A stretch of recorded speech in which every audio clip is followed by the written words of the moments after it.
د افغان دعوت چینل د شخصیت پیژندنې په لړۍ کې دا ځل د اسلامي نړۍ وتلی سیاستپوه امام ابن حزم در پیژنو. که تاسې غواړئ چې د خپلې خوښې شخصیت مو در وپیژندل شي نو مهرباني وکړئ زموږ چینل سبسکرایب او لاندې په کمنټ کې راته نوم ولیکئ ترڅو راتلونکي خپرونه پرې جوړه کړو. د امام ابن حزم بشپړ نوم ابو محمد علي ابن حزم دی. دی د 304 هجری په رمضان میاشت کې چې د 1994 میلادي کال د نومبر له 1 نیټې سره سمون خوري په قرطبه کې نړۍ ته سترګې رڼې کړې.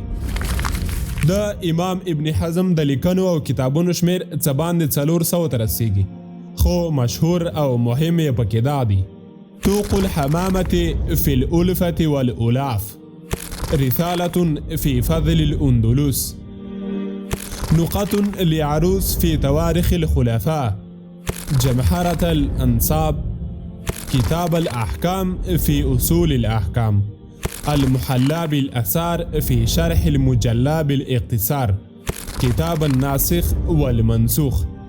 د ابن حزم پلار په خپل وخت کې وزیر تیر شوی و، ځکه نو د هم د پلار تر مړینې وروسته د هغه لاره تعقیب او په سیاست او ټولنه کې رول لوبولو ته زړه ښه کړ. نوموړی په مذهبي لحاظ په لومړیو کې د شافعي مذهب اتباع کوله، خو وروسته یې تقلید ته شا کړه. ابن حزم د اندلس په کچه وتلی عالم، مؤرخ، د ځانګړي سبک څښتن لیکوال او د رنګینو اشعارو شاعر ګڼل کیږي. په مذهبي افکارو کې هم ځان ته بیله لار غوره کړې وه. ابن حزم په کفري او غیر اسلامي عقایدو او نظریاتو هم ژوره کره کتنه کوله او تل به یې د مسیحیت او یهودیت په جعلي نصوصو او کتابونو ټینګې نیوکې او اعتراضونه کول. همداراز هڅه یې کوله چې په دې منسوخو عقایدو کې شته تضادونه او ټکرونه په ګوته کړي.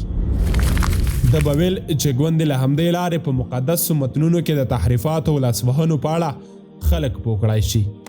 ابن حزم په عقایدو او علم الکلام کې د خپل استاد محمد ابن الحسن المذهجي ستاینه کوله او د هغه فلسفه او افکار به یې بیانول. نوموړي به همیشه مناظرو کې برخه اخیسته او کوښښ یې کاوه چې د علمي مناقشو له لارې د خپل استدلال او منطق په مټ مقابل لوري ته قناعت ورکړي او خپله خبره پرې ومني. د ډیرو علمي سیالانو حریفانو به ویل چې د ابن حزم سره مناظرې ته حاضرېدل ګنې له غره سره سر وهل دي. همداشان په لیکوالي کې د ابن حزم قلم دومره تیز او پوخ و چې د خپل عصر ډیری ادیبان او لیکوال ورته ګوته په غاښ پاته و. د نوموړي د اثارو په اړه ویل کېږي چې ان د اسلامي نړۍ نوموتی مفکر او علمي شخصیت ابن تیمیه هم ترې اغېزمن او متاثره و.